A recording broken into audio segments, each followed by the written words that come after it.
I'm trying really hard not to just take a list that has top cut because when you look at like the history of um especially since MHA1, like what the champion decks are, as Broberg can obviously attest to for at least two of these, it's not been like a deck that has won a tournament, a regional in the year prior.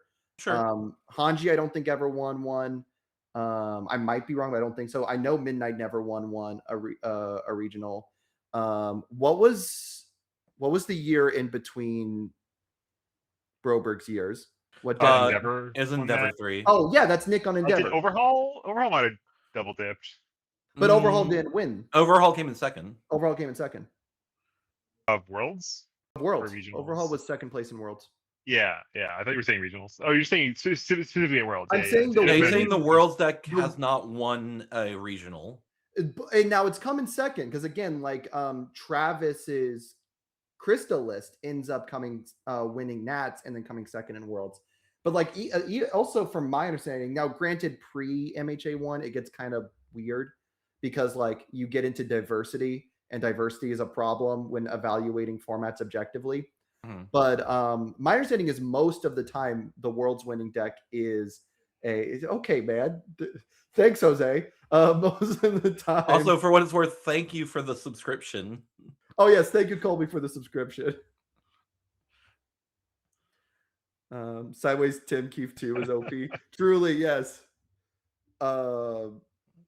No, I don't know. Like I'm really trying to find a unique angle to take to worlds, and I just haven't locked one down yet. And that's fair. Like the counter argument I have to that is just like, if you play a thing that you're not super used to, then you're just gonna get crapped on because you're not used to the deck. Because like that kind of happened at least to me when I went to Worlds. I was like, I'm gonna play Jiro 2. Like this character's really good. Um when I was going to play Endeavor, and I can't say that I would have done as well as Nick would if I played Endeavor, because my list was definitely different from his. Sure. Um but I certainly got beat up when I with Jiro 2 because she was just rough into a couple of the matches I ran into, Mhm. and I regretted bringing her. So I mean, there's like a world to it, right? Like you want to bring something you're used to, or at least something with a play style you're used to. If you don't want to risk the whole regional curse thing that we're effectively talking about, Yeah. then sure, like don't bring that, but at least bring something similar to your play style, Yeah, and being oh, Barbara, do you have a thought you were gonna say? I have a number of large thoughts, so go ahead if you want. I was gonna say it's like, and being fair to like the against the point I'm making is like I am talking about a little bit of survivorship bias on a small sample size here. Like Yeah, have the again, if the draws had gone slightly differently, Travis's Krista maybe wins Worlds, or if a different deck makes it to finals against that Krista, maybe it wins Worlds. Overhaul could have drawn differently and win Worlds against Endeavor. Like I acknowledge that survivorship bias. I think the thing that is worth noting is like there is often a deck that is a Worlds winning quality in terms of power level of the deck Mhm. that hasn't been explored enough Sure. at regionals and nationals, that then you get like also a people aren't prepared to play against it advantage. And I think Oh, that sure. is valuable. Totally. yeah. I think I think my term for kind of what's going on here is result orientation. Yeah. Where we see a data point, we see, oh, Hanji won Worlds, we see Krista won Nationals, all that kind of stuff, and we think, oh, that's like the objective truth. That's like the only way it could have gone. That this deck had a higher quality, and that's why it was in first place. And these other decks, are proportionally lower quality because they didn't get first place.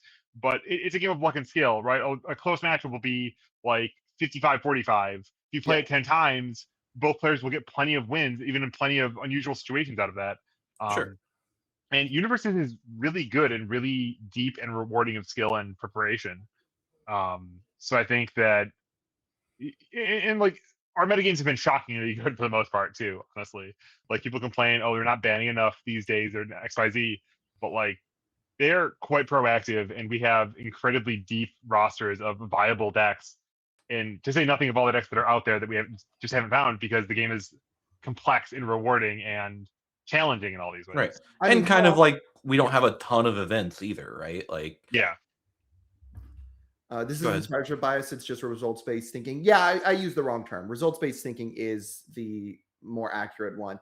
And that is where like my statistician brain like can mess up because I go by like, oh, here are the stats I'm seeing. I want to draw conclusions based on the stats that I'm seeing. But that is a very specific, that is results oriented. That is you're looking at the stats of the results. Now I think Broberg, you make a very good point here. That it is a game of luck and skill preparation is a big deal. I do think if you find that deep roster hit that is good enough, but people haven't been playing against it, that is a very hard to quantify, but very much real advantage in the competitive landscape. Because people just aren't used to playing against that deck or playing against that play style. I think like when I was playing Hanji 1 is a good example of this. Like the deck, even that deck was known, but a lot of people hadn't been playtesting against how Hanji 1 plays the game with the DR, especially the one I was doing, which was really all in on like DR everything to death. And so like if you didn't know how to handle that matchup, you just were going to lose that game 10 out of 10 times. Because it is so hard to play through a style like that is so different if you're not used to it, especially because I know how your deck plays. Probably if you're playing a more standard deck, I know how to play against it better than you may know how to play against me. Yeah, I think that's actually a huge thing. I think of that a lot when I'm, getting ready for Worlds. Is that if I can play, an element of this is maybe the omnipresent um, imposter syndrome, right? Of, oh, I'm not going to play the best deck in the room. Everyone knows what the best deck in the room is, and I'm not going to, even if I'm like very arrogant and I've gradually conquered my imposter syndrome of like, oh, I'm not that good or whatever. I don't think I have a huge edge playing pony mirrors against people, Right. by any means. And I think Pony last year was I think the best deck in the room, but then everyone was orienting themselves towards Pony. Everyone was picking their decks the idea of, oh, I'm going to play against Pony. And then I know I got paired 2 Godzillas early in the tournament, thinking this is a matchup I'm throwing away. I'm just like going to have a bad Godzilla matchup. It's fine. There's not going to be that many there, and I need to hedge against these other things. I'm going to beat Yumi or whatever. And then they had built their decks not to like be the best Godzilla deck in a vacuum. They built Godzilla decks to win aggro mirrors and to beat Pony. And Right. then they got much worse against. They kind of sold off all things that I was afraid of as this big death symbol wall deck. And so I think I got some unearned equity there just because I managed to flank them and hit them from an angle they weren't preparing against. And that's some survivorship bias that I'm here telling you. Oh yeah, this is the story of how I won Worlds. But if I had just scrubbed out, you wouldn't be sitting here talking to me. Well, maybe you would, so I'd still be yapping. But No, like and like yeah, matchup is so important in that regard. I mean, speaking towards our top 8 match, like they're in that top 8, probably 5 or 6 of the deck, 4 or 5 of the decks, I'll say. Like I felt pretty confident into. I think I knew how to handle 4 or 5 of the decks without too much difficulty. And I get paired in a single Elam match against the deck that main boards 2 Jaw Titans against me as Ymir and DRs on face, so I can't just face or tank the Jaw Titan and then go off. Yeah, I know people. I know I heard a lot of comments on Tim Keefe's deck and his sideboard Flash Punch that was there because he played with me and said, "Hey, I need to take against Kevin." Yep. And who the hell else would have found that card? Because who the hell else was playing Jaw Titan main deck in the planet? Like, Right. Absolutely. All right, looks like we've gone a little over on our pre-show, so we guys good to get started? I was gonna say this pre-show is probably making it to the full episode anyway. Yeah, we'll just put it in the episode at this point. All right. Hello, everyone. We are your 4 checks cast, or once again, your 3 checks cast. Tim Keefe is playing, I believe, Final Fantasy 14 and thus ignoring the rest of the universe for the time being. But we are here to tell you everything going on in universes. And there's been quite a bit. People, that was just the pre-show, Holy. Yeah, it was just the pre-show. It doesn't get much better, let me tell you that. When Broberg and I are the ones running the pre-show, we're just going to be yapping philosophically for the entire pre-show. But UVS Games was on break for the last couple of weeks, and so we got some big news when they came back. We finally got the Worlds format. It wasn't too much surprising, so I don't think we're going to spend much time on it. Day 1, top 16 goes into day 2, meaning they'll be somewhere in the 50 to 70 range for day 2. depending on how many from EU show up. And then day 2 will be top 16. Yeah, over day I thought three. I was surprised. So I had a complete absence of disappointment. This was like they saw like there was a lot of pitfalls you could do in the setup, and this dodged all of them. I think this is very solid. This is very good. I'm excited to play this year. If I were to make a small change, just because I like nice round numbers, I would have been like, hey, take enough to day 2 that it becomes top 64. So you might take a little more if a lot of EU and OC don't show up, or you may take some less if everyone shows up. Just because round numbers are easier to do math Yeah, with. That's like just a micro adjustment is like it'd be cool if day 1 was just like if you go X2 or better, you're in. Where Yeah. I think if there's gonna be like tiebreakers to qualify for day 2, that's sus. That's not great. Yeah. So there are micro adjustments, but overall, like it is The a big picture, very, yeah. it is simultaneously very reasonable, but also there's not a lot to talk about. Like it's kind of what was expected. I wish it was top 8 instead of top 16 for the final bracket, but whatever. At least it's not top 32. Broberg not liking a non-top 8 bracket. Who would have ever guessed? Imagine it's just like 10 rounds of Swiss day 2 championship finals. That's it. Lots of rounds. That is maybe the most psychotic thing I've heard. Sure, I think they want it. They want day 3 to feel like it means something more than like a 1 hour match, which I get. Yeah. Like I don't necessarily disagree with you, Kevin, but I think 16 is like a good number for them to not feel like they wasted time and money on the venue all day for 1 round. I'm actually a big believer in just straight double elim, but it requires Why? because okay, 2 reasons. One thing I don't like about Swiss to single elim is I don't like the idea that you could lose to a deck in Swiss and lose to another deck in Swiss and still make it on an X2, which on top 16 some X2s will make it. And then you could beat Problems one of with those top decks. 16, yes.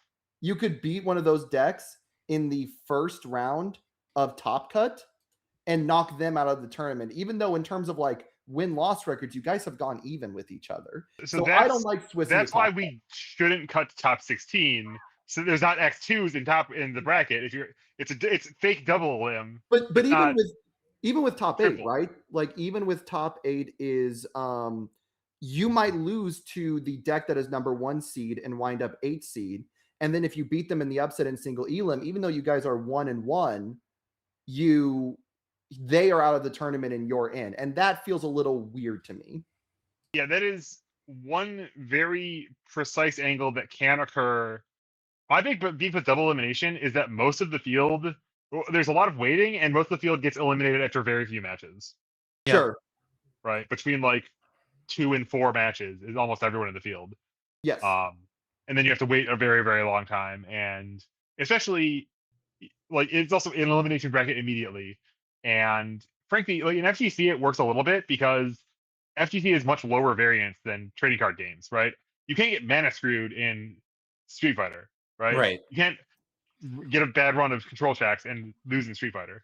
Okay, but the variance argument is exactly why I don't like that we top cut into single elim in any form. Double elim mitigates variance versus single elim. Swiss mitigates variance. Double elimination is all the variance of single elimination with the tiniest little sprinkle of unfuckery.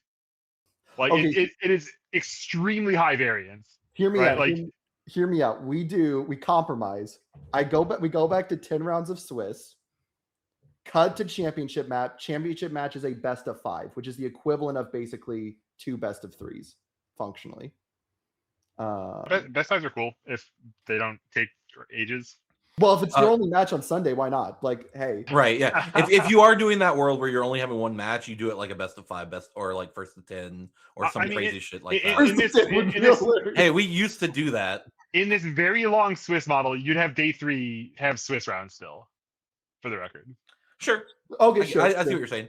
But also, I would not want Swiss into championship match if it was a normal best of 3, because then like imagine getting mana screwed in the championship match for your best of 3. That would be I mean, last year it was like we also have matchups to a much greater extent than FGC sometimes, and I think like last year Hanji and that Krista deck were not. It was kind of incredibly competitive set. Sure.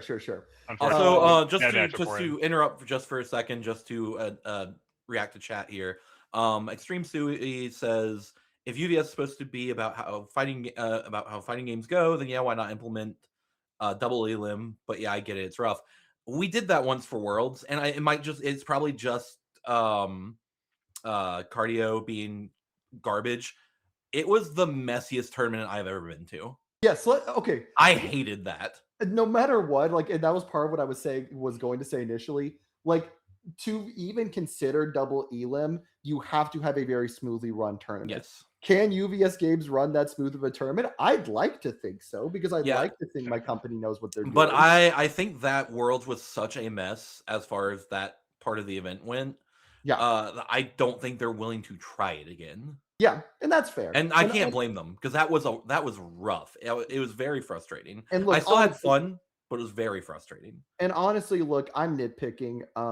Like, I'm happy with Swiss to single elim. It's what we do for every other event. And actually, let me frame it this way. I believe Nick won 5 or 6 matches to become world champion, because he went through winner's bracket and then held tournament finals. Are you not counting the LCQ when you say that? Correct. I'm counting the world championship, the double elimination. Yeah, I think so. Mhm. 64 to 32, 32 16, 16 to 8, 8 to 4, 4 to 2, finals. Yeah, 6 should be. And 2 out of those were the same person, I believe, because he was the one who knocked out the overhaul he played in finals. Yeah, winners finals, and then he had a chance to reset. Just saying, like, we played that many matches in Swiss, and then last year we played almost that many matches on Sunday alone. Right. And I think that is favorable, that you have more opportunities for the stronger deck, stronger player to show, hey, this is my successful execution of luck and skill in the trading card game, rather than having fewer matches that give us less data. Mm-hmm. Yeah, we could probably go a lot deeper into like the BRCA match, like the different levels of things are evaluated when you do different types of matches. But I think we are kind of getting into the we are in a rabbit hole. Yeah, we are in a little bit of a rabbit hole. This will be a quick topic. We'll just get through it. That's the Yeah, so let's get to what we really wanted to talk about, which is we just had a ban list, or more accurately, we've had no ban list. Nothing happened, no changes. If you came in last week, we said that there was like a 50-50 shot this was going to happen, and we hit on the 50 side that no changes were made. And it's had a bit of an interesting response.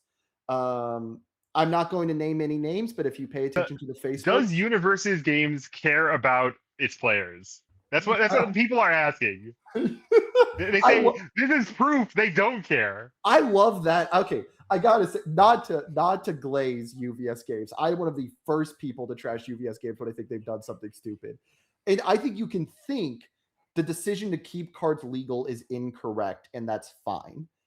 I think the notion that they are doing it because they don't care about their players, or the player experience is never even being considered in the process, it's absurd. Is absurd.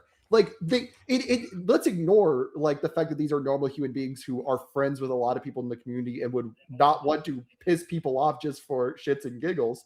Right. Business wise, it wouldn't make sense to not care about your players and get them to not show up. Right.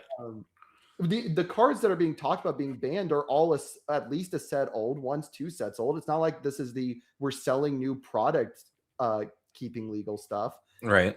They think these cards have a decent reason to exist. I'm glad you mentioned that, Justin, because I occasionally get into like, oh, this is the worst kind of discourse on the planet or whatever. But we don't have the paranoid, they're not doing it because they're just trying to fleece us for more money angle. I haven't seen much of that. So I appreciate that from the community. Good way to go, team. Right. I'll be fair. I do think there are times a card does not get banned because it is in the newest set. Because I think you do set a bad standard when you ban cards in the newest set. It makes people scared to buy sealed product.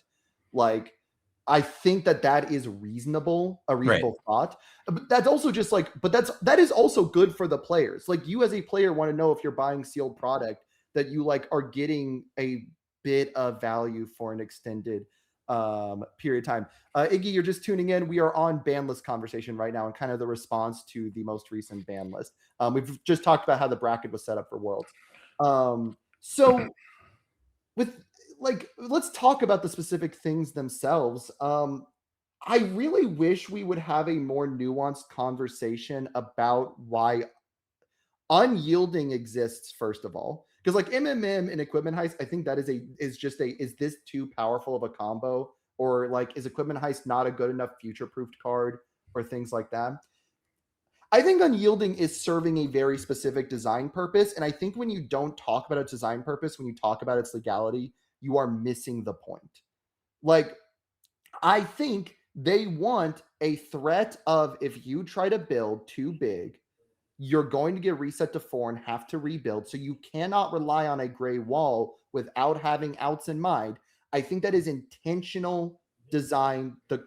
In that degree, the card is working as intended. Now, it may have other issues. I think that's working as intended. Right. I mean, we did kind of touch on this in the last episode that like, is this version of it too powerful in what it's doing? Probably Maybe. yes. But the intent is there, and that is what it is intended to do. Like I think it was Tim who said it. We'll probably see another card here in the future that does something similar but worse, and that might be the time they ban unyielding. We don't know. But like the idea is that they basically what you said, we want people to not be able to build up these giant walls and just go, you can't touch me. And yeah, I understand deadlock kind of exists for that, but let's be honest, deadlock doesn't work as intended a lot of the time. And after Mimic has been errataed, and after Hanji lost 9 Titans, I don't think there is like a deck in the format that is just so egregiously abusing an unequal trade with unyielding. At least one that is like the top deck or two. Yeah. It's really just like the aggro decks, and even then, 2 bad 3 checks will shut them down for the turn. So. Well, and with the aggro decks, there is risk involved because you are going down the 4. That means you're more vulnerable to Breaker, which would be really relevant with one of the champ cards. You're more vulnerable to Breaker. You're more vulnerable to a lot of things that exist right in the game in return for this good trade. Whereas, like, yeah, I think 9 times Hanji, if pre-errata Mimic, if he existed right now, would be absolutely miserable. Mimic unyielding destruction is very is so strong that I think that deck is probably underexplored. Just because, in particular, Trigger is an incredibly good card, which gets even better when you're otherwise taxing everyone's resources. Mm-hmm. Yep. So like, without one of those decks really meta, and I think Mimic actually could show up. I think he's too vulnerable right now. I've done a little bit of exploration, but I think there's actually, I wanted to say, like, I played Unyielding in Buffalo finally, and I got to get some competitive reps with it against strong opponents or whatever. And I was startled by how bad it was almost all weekend. I was siding it out almost all the time. And when I played against matchups like Deku or Ghidorah, where it would be good, they were incredibly prepared for it. They had flashes, they had seals, they were sideboarding in extra seals. They had field looked out on backup. Like, it was very hard to resolve that card because they understood that it was very deleterious to their game plan. It would be very hard for them to stay in the game against Hanji when I reset them down to 4 and I got to my backups. And against everyone else, it's just like, yeah, if you're on 6 or 7 foundations, is it even worth my time to stun 3 you and set myself back a little bit? When you're like, if you're selfing your hand, you can often pass those checks in relevant ways on 4 foundations and start and take out my backups or whatever. And you can also just rebuild, and it's not giving me enough advantage to justify its face in my deck. So like you were on Hanji 1, right? At Buffalo? Yeah. As someone who had a lot of reps in that deck when it was at its most powerful and was running 4 of unyielding in the deck. And when it was new, critically, I think. Right. Yes. And so like I was dealing with people less prepared for it, but also like I think an important thing, because I've been running to this as someone who's done a little bit of experimentation with a Mark Tyner who uses unyielding, is that like your deck needs a strong plan B when it can't rely on unyielding for unyielding to be good. Like unyielding needs to be they are terrified of this card, but also when I don't find it, they need to be terrified of everything else going on, because then you're attacking them on 2 fronts. Right. If they're trying to prep their answers for unyielding, they maybe aren't prepping their answers for your other stuff. Right. Pre-errata Hanji, or pre-9 Titan, or with 9 times Hanji, I should say, she got an extra -4 to -16 damage depending on how many of those you built, plus the doublings. That was a lot scarier than current Right. Hanji is. And also, like, it is to go with what you're saying. The Rodan that topped at Buffalo with Unyielding is a good example of a character who can take advantage of Unyielding even when it's not great. Because in Rodan, it's generally a 5/6, which isn't great, but it's a lot better than just throwing a 2/6 and telling your opponent, "Yeah, I guess block this." And Rodan, when he doesn't find it, still gets to be Rodan, an exceptionally powerful character. Right. Yeah, the way I think of it is almost that in Buffalo, we didn't see any like unyielding destruction decks. We didn't see any decks that are like my game plan, my strategy, my life is orbiting around this card. We just saw a handful of these sort of mid-range, I mean, Rodan and Krista were playing it just as like, yeah, if this is good in the matchup, this is a good tool for me to have. It can help me put into an advantageous position in some pretty good spots. But I'm sure those are getting sided out regularly, right? You play against Devil Jade, he's not going to build 10 foundations in his life. Right.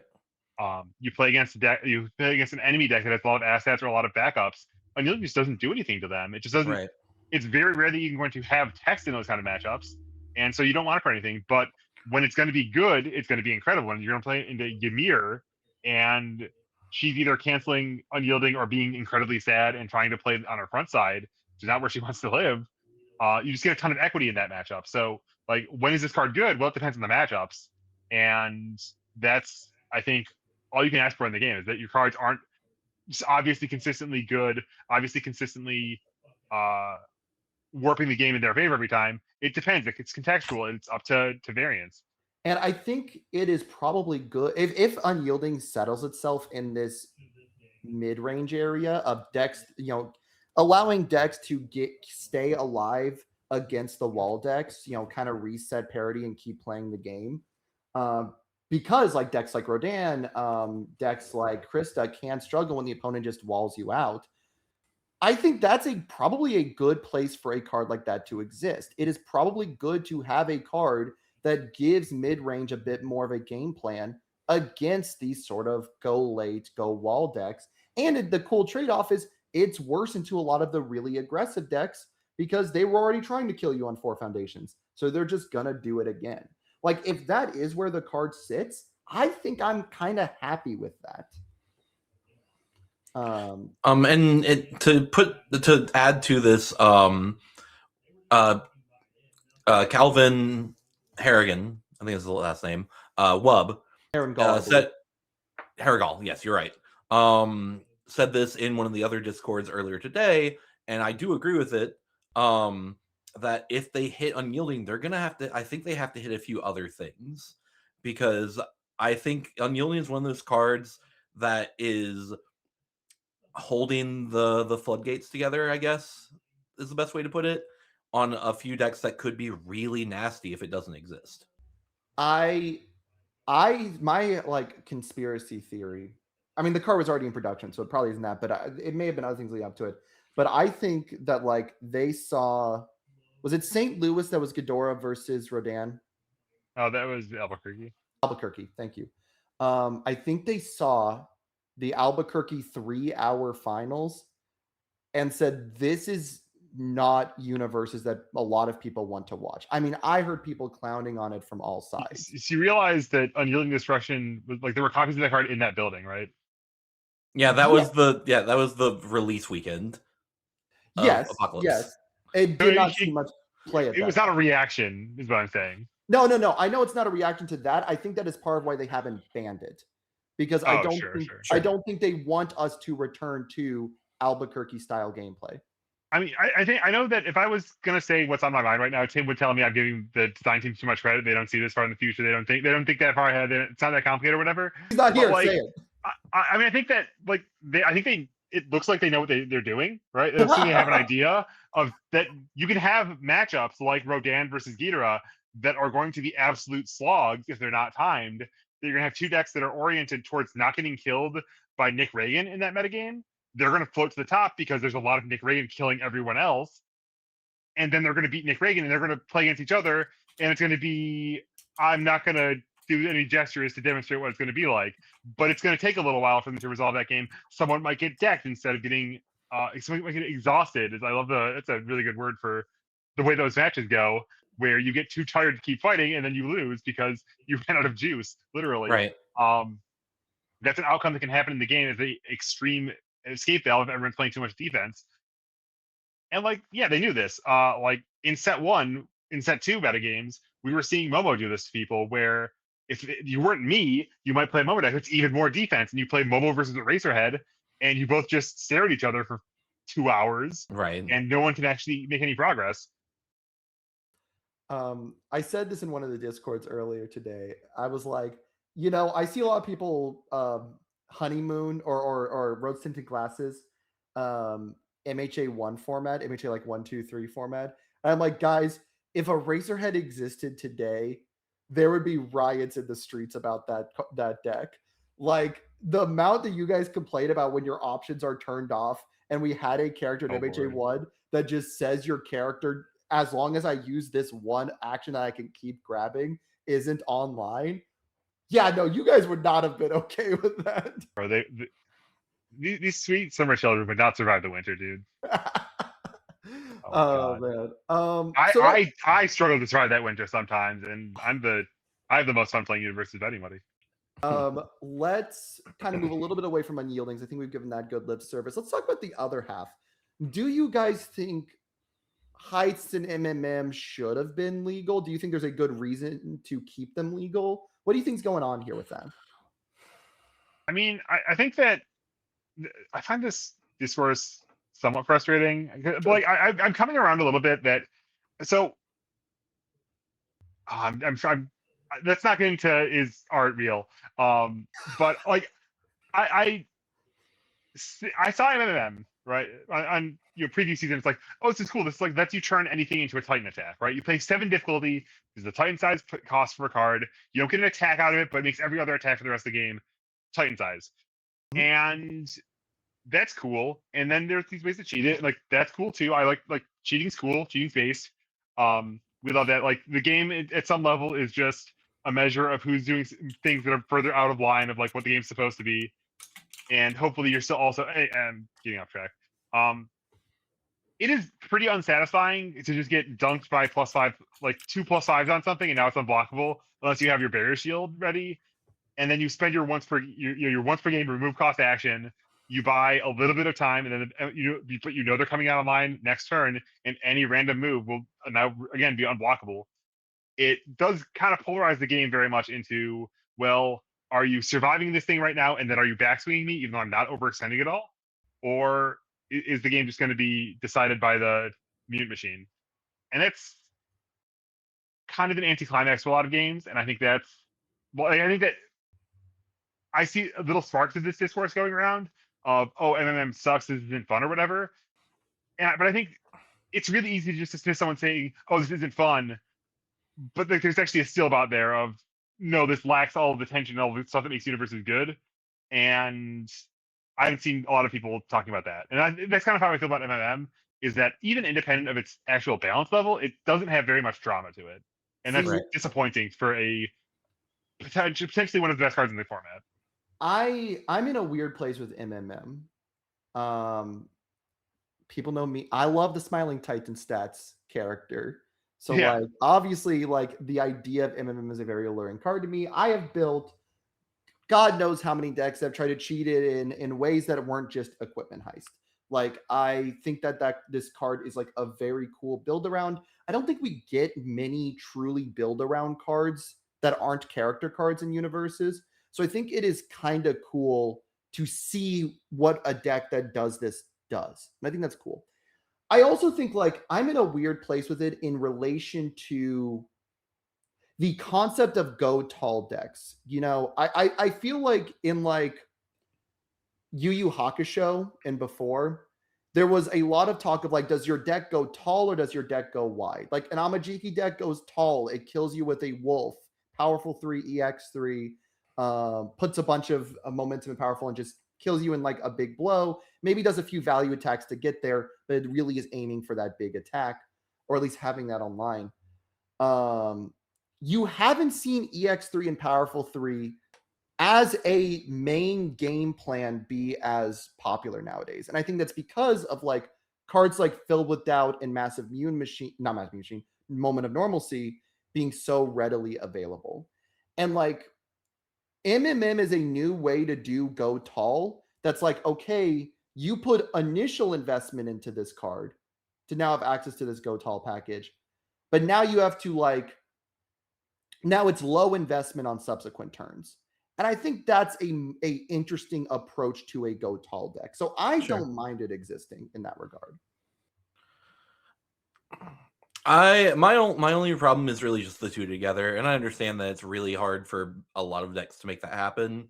Like the exceptions being basically Hawks and Devil Jin, but I can understand why people don't like the two together because it has the same unfun to play against quality that like Godzilla on a good City Rampage turn feels. And I'm not necessarily saying it's really a bad thing. It's just it has that level of, well, I'm just dead now. When you do this, I don't get a chance to do anything about it. The downside is if I do have something to say about it, as long as you got one or two instances of equipment heist off, now you just have a powerful piece for the rest of the game, and I can't.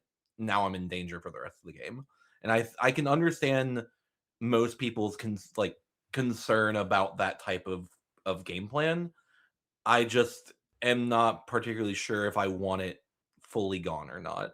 Sure. So I reacted not because not out of like contempt for the like oh Sure. Godzilla's running the overplan, but that's precisely an instance of the oh X is unfun discourse that I think it's like oh I lost therefore I didn't have fun therefore the card like therefore I'm the victim of the unbalanced cards, Sure. which I find incredibly dissatisfying and like again like obscuring to what I think is really going on. Sure. And that's fair. And what's really valuable in the game. Yeah, and like I said, I think a lot of the unfun aspect specifically just comes from having to sit there, and if you just don't have the answer right then and there, it does feel kind of bad because your opponent gets to do all this cool stuff and you didn't. And it's not just because you lost, it's because you didn't feel like you got to interact. But And well, yeah, but like interaction isn't what makes the game good. It's part Sure. of it's something that can be present in the game when it's good. But like, I don't sit down to say, oh, I'm going to like have the most exciting enhanced steps against you, Sure. right? And I think that especially with like Godzilla and City Rampage, like people get very up in arms about these outlandish stories of oh he sunrun me or whatever. But like when your opponent gets the 1 in 100 chance, like they're supposed to win those games. Sure, And you're sure. supposed to fight them in the games Right. where they're getting normal ranges of luck. Oh, absolutely. I'm just saying I can understand the concern. Justin, I'm going to talk. No, you're fine. I'm not saying that in a mean way. It's just like No, you're good. normally I don't get to do this. Please. I do agree with you, Kevin. For the most part, I can just understand how some people feel because it is frustrating to lose that way. Mhm. And I did kind of say this in main Discord earlier today that like people get up in arms because that's basically all they hear because that's all everyone wants to talk about when it comes to stuff like that is, oh, I got ran over because the Godzilla got City Rampage on 3 foundations, or Devil Jin just saw turn 2 equipment heist and murdered me. And what they're not seeing are like the 75% of other games where the match went to like turn 5 or 6 and the not Devil Jin won, or like he still won but he won like without equipment heist, but no one's saying that. So that's the experience a lot of people have, and that's why people get up in arms and agree with each other and echo chamber and all that. Sorry, I'm laughing at Paul's comment. See, I do. It's funny. I do agree with you in many ways. Like, I think high roll. There's always a question of high roll variance and like to what extent should it be allowed. Sure. I don't like I want to focus on heist for a second. I don't like heist for a very specific reason. And I kind of mentioned this back when the first card that was really doing like easy searching, Colossal Confrontation, was revealed. Now, Colossal Confrontation, it's easy. You're playing something on a 9 diff, I know. I think in our game, Will's getting speak. I'm all here for it. Yeah. I think searching in our game is very antithetical to how I think good universes feels. I think the best thing about our game is we are a draw to your hand size game. And what that means is when you empty your hand, you get a fresh hand to play with, and you have to figure out what is this hand going to do.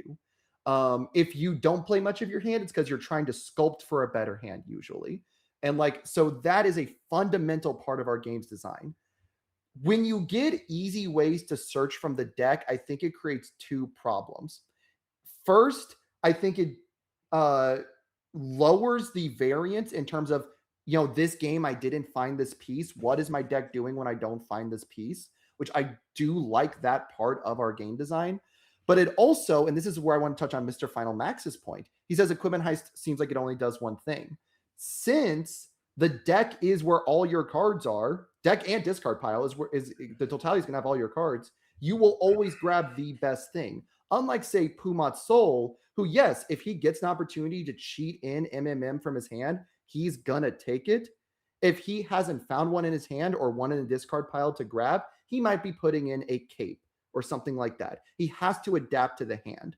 But since this grabs from anywhere, it always grabs Massive Mute Machine unless there is a more powerful option on the table, which there very rarely is. Pretty much Airship is one of the few I can think of that I will pick over it unless I've already built MMMs.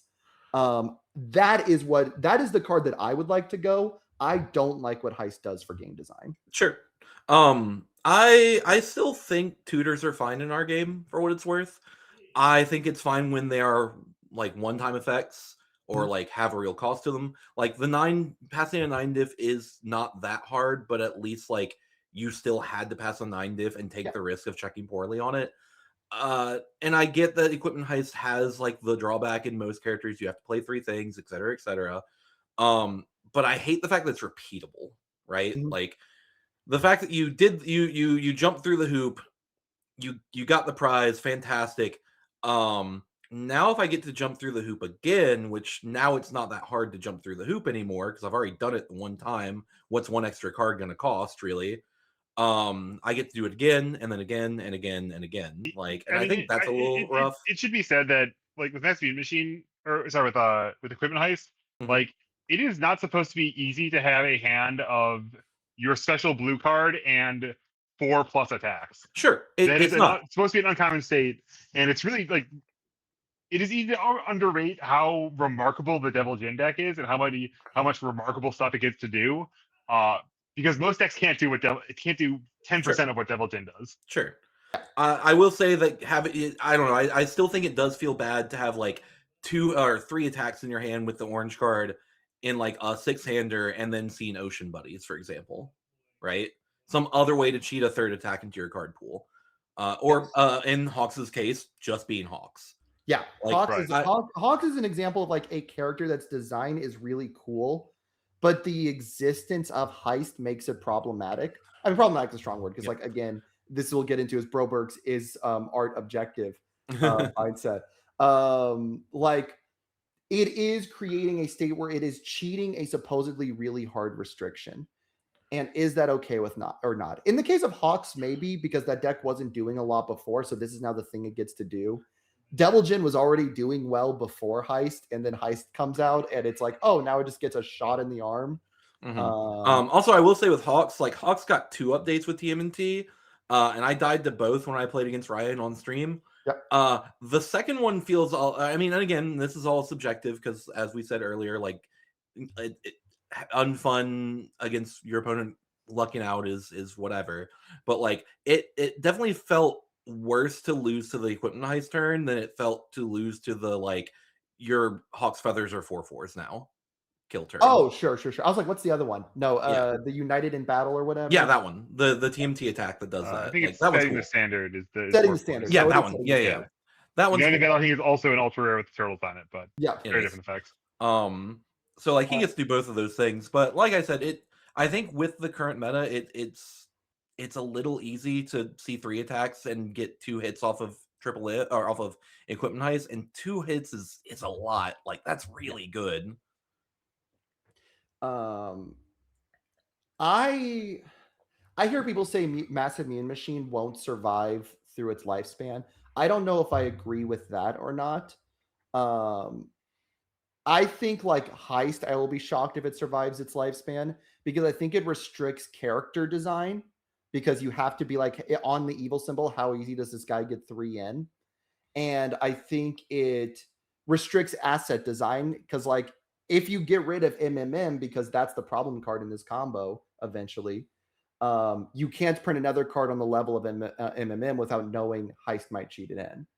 I really think I feel like I have a pretty strong prior that like JJ equipment heist, even if he gets to cheat on the water symbol a little bit more than usual or whatever, like we're certainly in a possibility that we're going to see a new generation of equipment heist abusers with these champ cards that have the eagle symbol and going forward. But like it's like the base rate of it's not that easy to play 3 attacks, right? Devil Jin and Hawks are 2 exceptional characters for doing this. Overhaul is another like overhaul plus maximum overhaul is an unusually high density of Broberg to be able to stack your hand full of attacks and then get a lot of enhanced steps to maximize off of this. I don't think that I think that this is a quest design, right? And I think that if they pretty reasonably designed quests, say, like City Rampage says, not only do you have to build your deck with Rampage, then you have to draw the hand full of attacks actually just by getting plus 2 your control checks. Where if I have a 2 attack hand, I didn't need Rampage to help me pass the checks. I'm just gonna play my 5 and play my 6. It'll be fine. Sure. Before I'm actually really getting value out of it, I have to have an exceptional hand. I have to be stacking my hand with momentum recursion or whatever. Anyway. I don't think we're going to see a ton of this card if Hawks and Devil Jin just leave the format tomorrow. Maybe. And like you have to be a pretty exceptional deck to be able to actually even have this card pay rent in your deck. Sure. I think it's still different enough from City Rampage. I do kind of agree with you there. But I do think it's different than Rampage because it's certainly different. It's certainly a very different card. Right. Yeah. Because even if I only see enough attacks to activate it once, then cool. Now I have a triple M for the rest of the game. And now you have to deal with that. Now you have to deal with now you paid 5 difficulty and 3 attacks to get a 7 difficulty asset and play slightly faster. I think that is a fair rate in my book. Fair. Sure. I think it's more along the lines of the tutor / recursion effect part of it. Yeah. And actually, I wanted to say, Justin, to jump out of some rabbit holes, you don't mind me talking over you, Will. Yeah, go for it. I like you. Damn, dude. I want to say first that like I don't really believe in like super prescribing what like is an acceptable or unacceptable design phase. Like I think it's cool. Like Equipment Heist for me tells a good story, and that's enough to buy some leeway. I do think that they generally shy away from searching your deck too much, and I appreciate that from them. And I just wanted to, but especially like I think the design space of like searching your discard pile is really excellent. It's really cool the way that just kind of organically unfolds out of you make control checks but then you can spend cards. If your attack gets blocked, goes to the discard pile, and then you can use that as a resource later in the game. And it's a really, really, I don't want to call it aesthetic, but like it's aesthetically pleasing the way that it kind of unfolds your deck building before you over time in the course of the game, and lets you scale up the power of your cards just for having time pass, and then eventually your cards get weaker again as you cycle, and then it's a really, really good space, and I really like how much we've seen of it, and I hope they keep doing it more of it. And that, yeah, tutoring to a very weird sideways extent actually gets weaker as the game goes on. Like Colossal Confrontation, there are spots where you won't have the card you want to search for. If you're playing a 1x in your deck, there's a risk you'll check it. There's a small risk with MMM that you can like draw your asset, but they put in a feels bad clause around that. You can discard the card in its first form. Yeah, I mean that's kind of why I like Koenma's, because like Koenma's does get worse as the game goes on, which is fine because it has such a cost, right? It's usually hard to get the cost to actually happen. But if you play a Koenma's way late in the game, it doesn't really matter what you hit because they're gonna cycle soon. They're gonna see the cards that you can't get because it doesn't hit discard pile, and you can't get it out of your discard pile either. So I actually really agree that searching from discard pile is really cool. This is maybe because again, I agree. It's like it is interacting with a space of the game that feels so uniquely universes. Like the way that our discard pile is created and maintained and worked with is so uniquely. And maybe this is me being like a weird with it. Searching from your deck, I think, is usually lame when I see it in the card, unless it only happens in like a 1 out of every 5 games. Like Koenma's is kind of cool because it's like a good card, and when you pull it off, it feels hype. It feels like this cool, like once every couple of games event. But I will tell you, a card like Super Fly Stomp, putting something in your discard pile and then you cheating it out of your discard pile, That's sick as hell to me. And I don't know why that's so different to me, because like it's still searching from your deck. Is it? Like, It's because it's Brobergs per minute where cards are moving around. it's It's just one more. It's just one more. Yeah. It is in some way a 2-card combo. It is you are working with something from the deck, or that grabs it from the deck in a discard, and something that grabs from the discard to the game. That is like cool design to me. And when things are interacting like that, I think it's cool. If Equipment Heist was a little lower difficulty, like maybe a 4 diff, and then only grabbed from discard pile, or maybe like instead of the draw one, discard one, it just drew one and then could only grab from the discard pile, I think I would like it more. Like if its surrounding effects were a little more powerful or easier to use, and then it only got the discard pile stuff, I think I would be like, this is an insanely cool card. Off topic slightly. Kevin, how long have you been playing the game? Forever.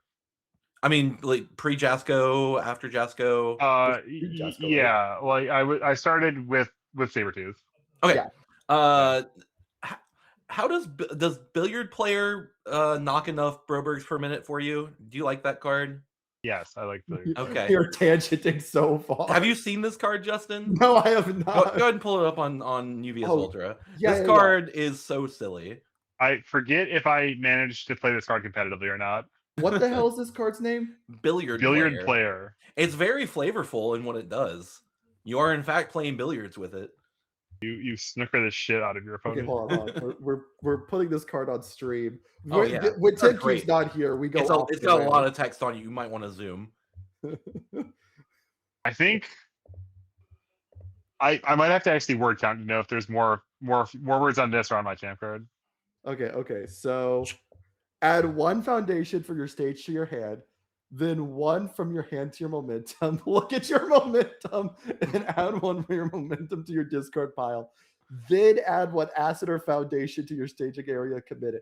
So it picks up 1 from your stage, puts a card in your momentum, grabs any card from your momentum into your discard pile, then grabs any card from your discard pile back into your stage committed. So you can basically move 1 thing from every other part of the game 1 time. The TLDR, it turns a foundation into another foundation or asset in your discard pile, but it gets to move around a lot. It's very funny.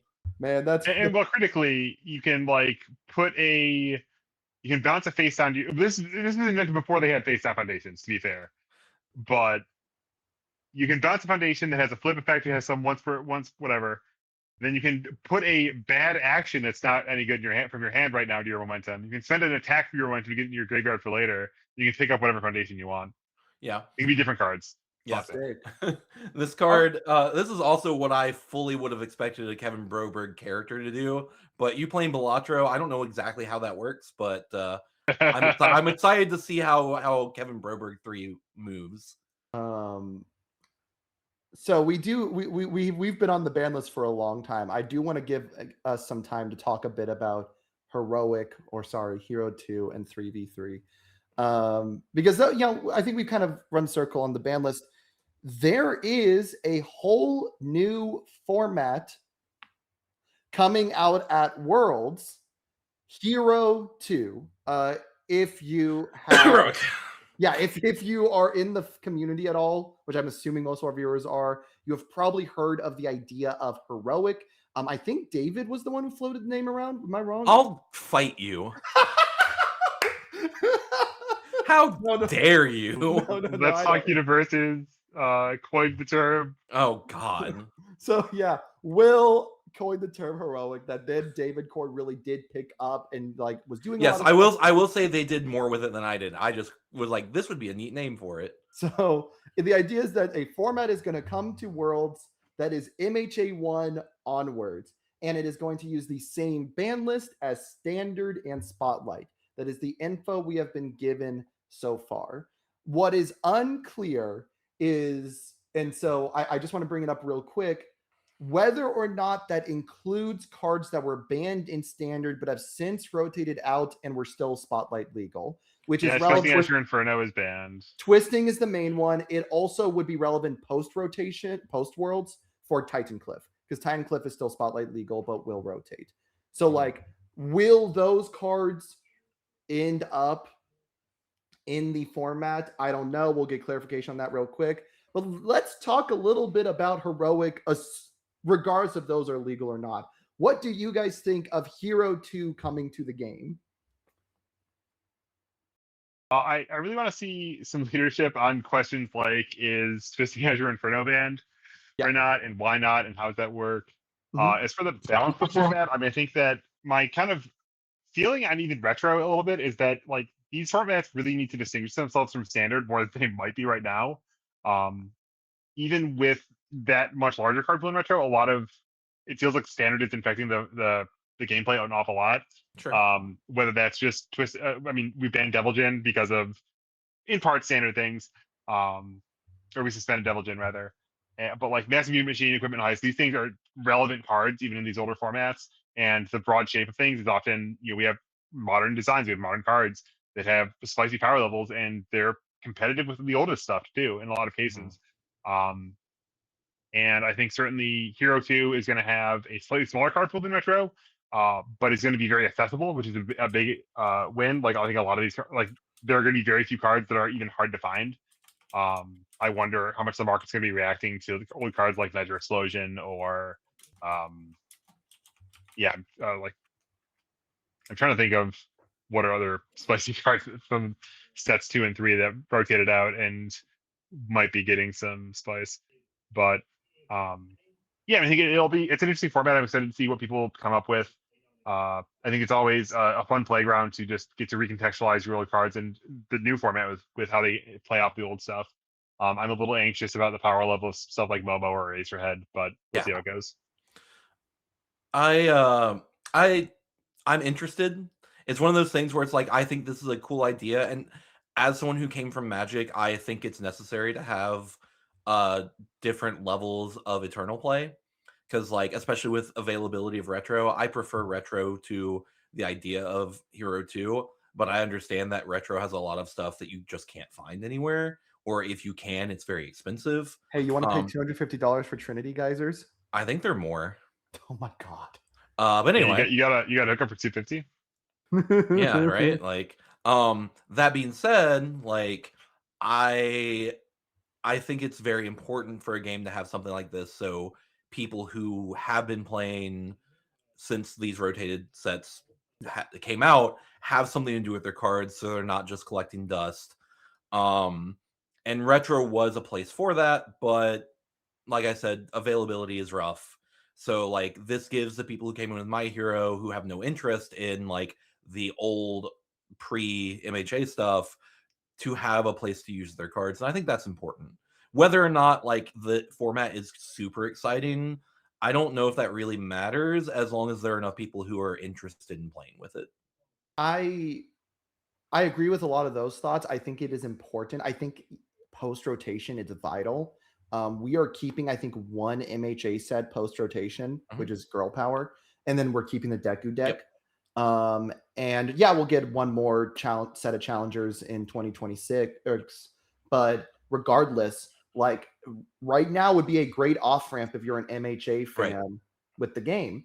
And so, like, this is a good way to say, hey, no, you guys still matter to us. Play heroic. We're Hero 2. We're even basically naming it off of My Hero. I mean, it's literally like you can be a Hero 2, which is one of the lines from My Hero, is where it's the song, yeah. Yeah. So like it's so obvious this is like an appeal. Stay with us. We like you guys. We're gonna give you guys support. I 100% agree with Broberg that like my biggest problem with it right now is I am staring at Equipment Heist and Massive Mune Machine, and I am staring at ways that these could be abused in Heroic. And I'm like, great, the cards that I don't like in Standard, I'm going to continue to not like in Heroic. Sure. Like, because these cards get so much worse in the context of Heroic, or so much more problematic in the context of Heroic. Dark Shadow Talon adds Equipment Heist to the card pool. The biggest sleeper card.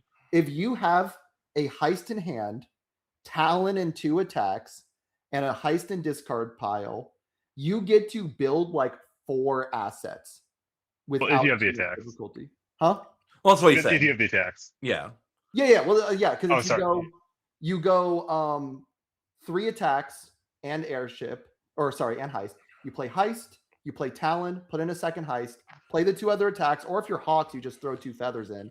I mean, you or did like the airship- other situation where you just have a heist and discard pile, right? Like, Yeah. you don't need the second one. Yeah, you could do this with one, but if you have two, if you end up getting two in card pool, you go airship MMM, Sure. pick up Talon, play it again, or MMM MMM, and you build 3 massive immune machines off of that attack string. And Oh, that's sure. Maybe- plus 15 maybe- plus 15. Maybe we're actually gonna end up having to play Thundersphere in this deck, so we're gonna ask like and sack itself to get back in the discard pile, so we can get it with our third and fourth MMM that are in the card pool. Yeah. Oh, yeah. By the way, you replay Talon off of an airship. You might put a third heist in there and build 5 assets across that string.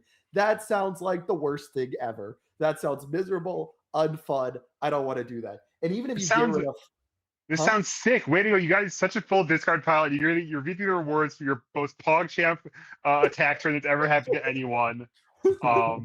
Congratulations on passing these control checks while your opponent was hacking them or whatever the hell garbage people are doing in this format. yeah, and then the other And thing like I you was- survived turn 3 against City Rampage Dark Shadow Ruin. The other one that I've seen people bring up that drives me insane is the idea of Momo with MMM. I'm just like we banned Momo in retro for a reason. You give Momo Well, two. the reason Well, is hers was the looping elk shield, right? yeah, Elk Shield and Cormorant. Yeah. Yeah. So like I get she had worse defensive ones, but you give Momo an asset that is too good that she wants to get in repeatedly, it gets really scary really fast. Bow staff, put in MMM, build it down is really cheap. Or and just affordable deflect for on her. defense and build it down. Deflect on defense. Oh, that requires your opponent to attack a second time. But you are saying if you either have to pass your turn or I'm getting this MMM. Yeah. Which is also scary. Right. You can pristine swordplay to sack it and then quick great to put it back and build it, Yeah. which is sick. Like I think it's cool that you can do it. It's interesting because it might lead to a Momo ban in the opposite direction, right? Because like the reason she got banned in retro is because of silly defensive BS that she can do, whereas this is silly offensive BS that she can do. It's funny.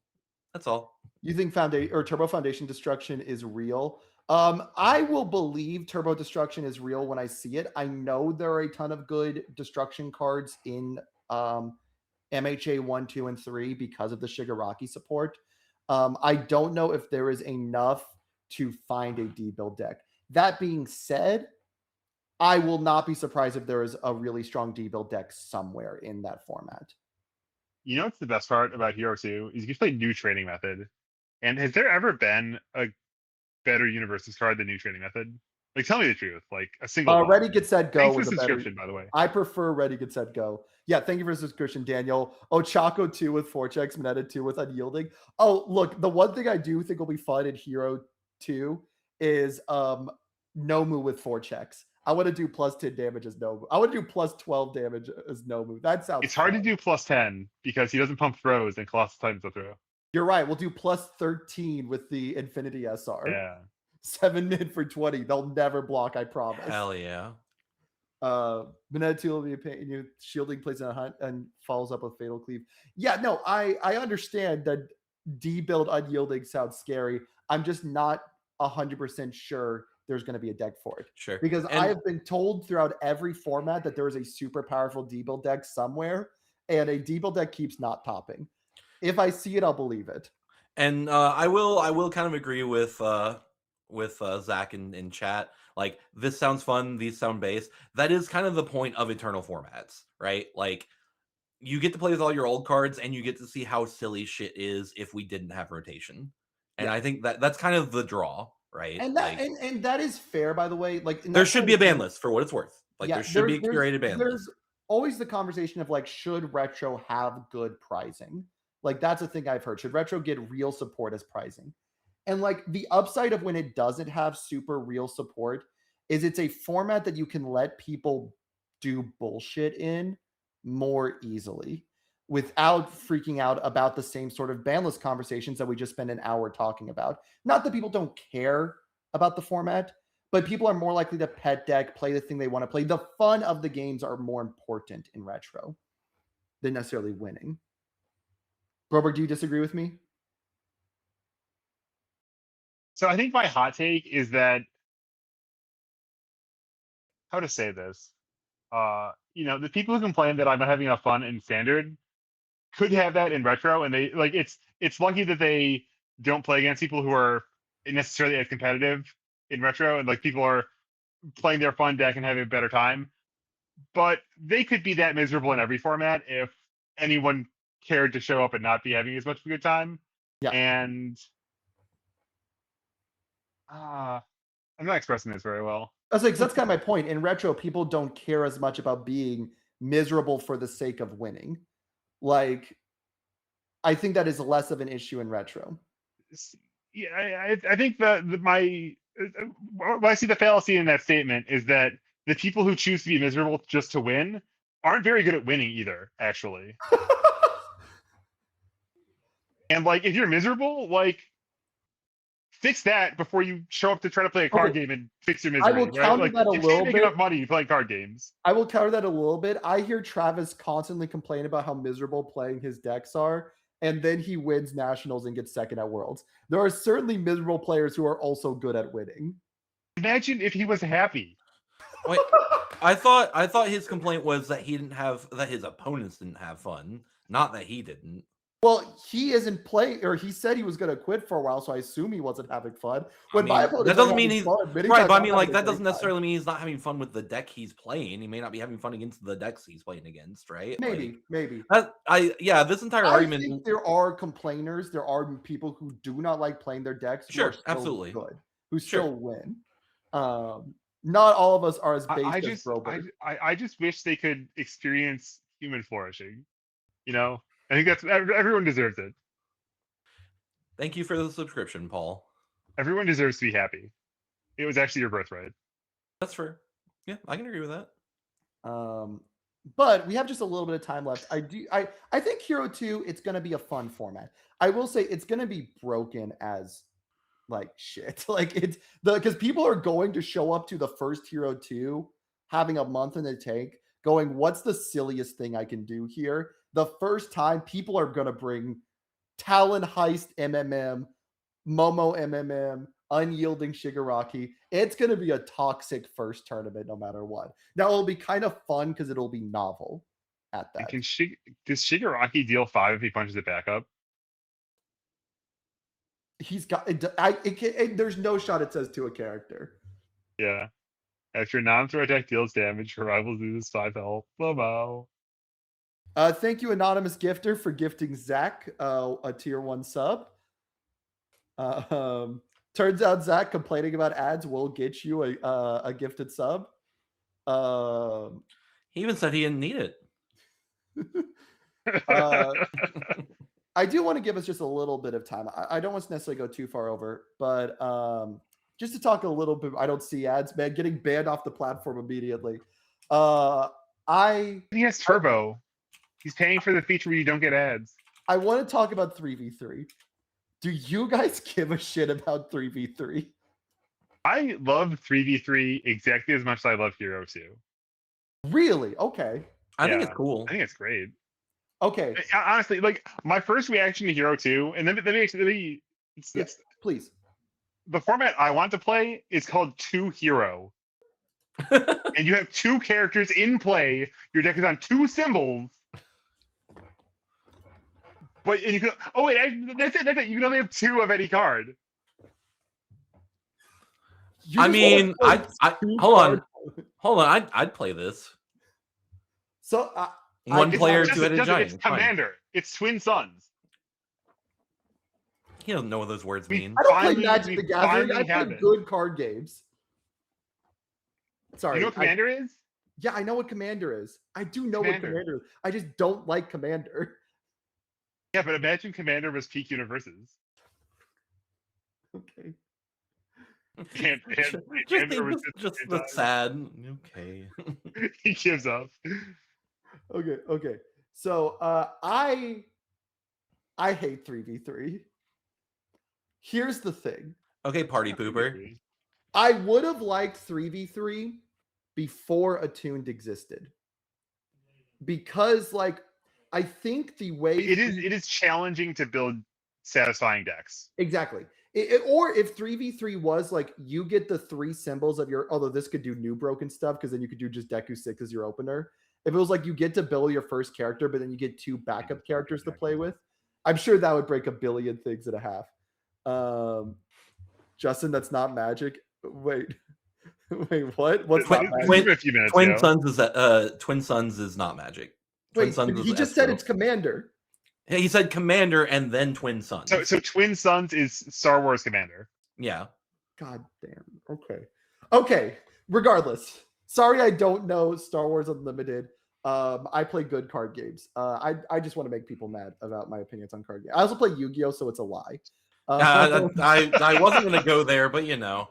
So what I was saying is that like in like a pre-attuned world, if you had like 180 cards on a symbol, because it's a 3-symbol card, it was really easy to get 180 cards that then you can make your best 60 with. In 3v3, since you're often going to narrow down to 1 symbol just because of symbol overlap combined with character overlap, you're now going to have a third of those cards because those cards have a third of those symbols.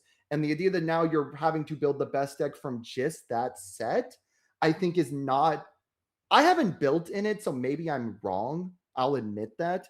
On instinct, it kind of flies in the face of why I think Attuned is good design and cool design, and why I think our game is better off with Attuned. Yeah, I mean, I think it's definitely a narrower pool than you would like for a lot of. It's just like AOT characters, right? Like, if I'm playing Hanji 1, actually Hanji 1, like Beast Titan, or it's like Zeke 1, and then Flock or something, it actually probably work fairly well. Yeah. But like, it's pretty narrow lanes you wind up in. Or Yeah. like Chaos plus Order. Like, let me play that Krista deck and then have such excellent Chaos Order backup characters for my wall counters deck, such as Reiner Yeah. question mark. Like, Yeah. it's kind of You just wind up being an order only character to get the other wall counter characters, and that like probably doesn't feel great. actually it sounds sick. I would totally play like Hans into Irwin into someone else. It'd be kind of cool. I don't know. Yeah, but then you lose all of the chaos cards. You're just playing an order. I think so. Actually, like I was kind of noodling on. Hey, let's talk about casual formats. Could the game be more casual? What goes into a casual format? And I think the thing you get with 3v3 pretty naturally is you get a little bit of that commander flavor of like the bracket 1. Like, here's my theme deck. Here's the story I'm telling with my deck, more so than the pure competition of it all. And I think that maybe there's a little bit more storytelling. The games go longer, certainly. You know, you play 3, you fight over 3 life bars before you finish the game, and there's some merit to that. But I think if you go, I do worry a little bit that you feel like high optimization 3v3. It ends up being like, okay, I'm going to kill you, and then you're going to backswing me, and I'm going to backswing you, and I'm going to backswing me, and I'm going to backswing you. You say this fairly powerful stage of 8 foundations, right? And so ideally, you just want to get a kill every turn. Yeah, and that might be possible, and it's probably pretty formidable at that point. I just wanted to give a little quick lip service to it. I actually agree. It's like having more casual ways to play the game will be fun.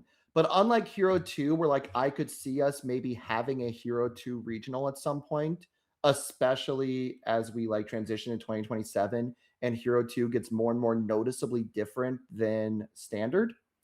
I think it'll be fun to make that a more dedicated format. I do not see 3v3 being anything but casual. And maybe that's okay. Fine. Yeah. Like if it's just your fun side event, the question is, does it get enough traction as a casual format that people bring a deck that's 1 symbol with no, because the big thing is you can't just, unlike in pre-attuned world where you could just take a deck you already have and find 2 other characters on that primary symbol and just run it to 3v3, you have to be playing a 1 symbol deck or maybe a 2 symbol deck if you find good overlap to run 3v3.